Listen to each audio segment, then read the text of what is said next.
Hey Pokemon Little League families, we're going to do a quick video update. This one is about surveys. We have sent out a survey to everyone this year so that you can provide feedback for us and any recommendations that you might have. So please take the time. It's not real long. We did an online version or an electronic version this year that you can take and do real quick. We sent it to all the coaches. We have emailed it to everybody. It's on our Facebook page, and if you like a paper copy, you can pick one up at the concession stand.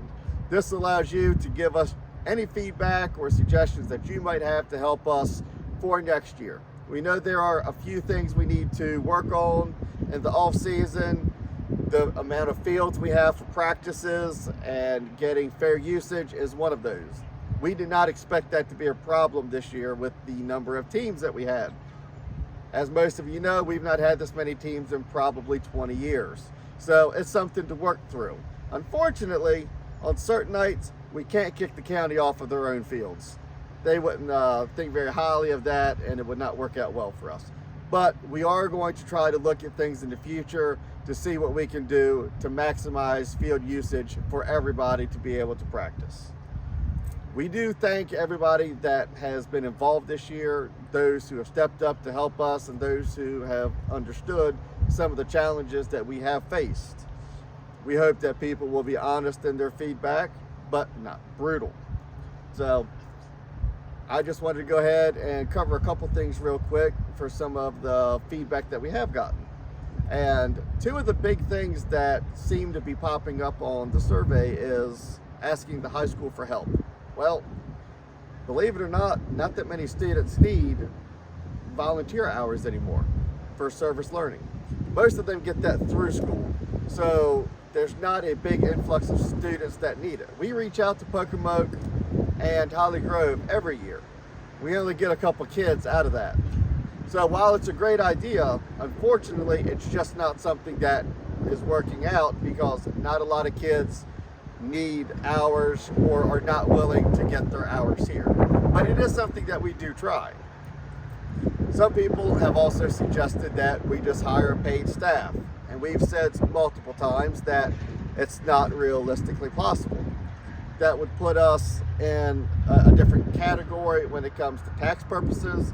You have to consider workman's comp, you have to consider insurances, and then you have to consider payroll. Then we're going to need an accountant to do all of the payroll, and it really just is not worth it. The average person now gets paid $15 an hour. We would need people for about 4 hours a night, 4 days a week. So needing 6 people for things to run smoothly to cover the front of the house and the back, we're looking at $360 a night and a labor expense before we look at food costs, insurance, and anything else that goes with running a restaurant, basically, in the grand scheme of things. And then when you add umpires onto that and other expenses that we have, we're probably well over 50% of what we might take in on some nights.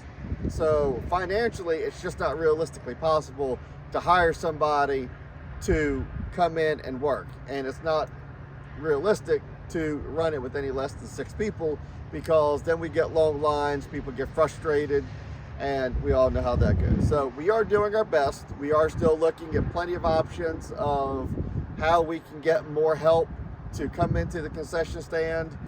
And if you did not know this, if you help in the concession stand, we will feed you. You're welcome to get a drink. You're welcome to get anything to eat for the most part, with the exception of crab cakes, because they obviously cost us a lot more. But we are willing to feed our volunteers because we appreciate the people that take their time to help us. So keep the feedback coming. And to the person that gave the feedback of good luck with the concession stand, thank you. You gave us all a good laugh. That was one of the recommendations that we got. But it's a work in progress, and we're going to keep on doing our best. And we appreciate all of those who have supported us this year, all of those who have helped us this year. And please take a couple minutes, complete the survey, and give us your honest feedback so we can try to make things even better for you next year. Thank you.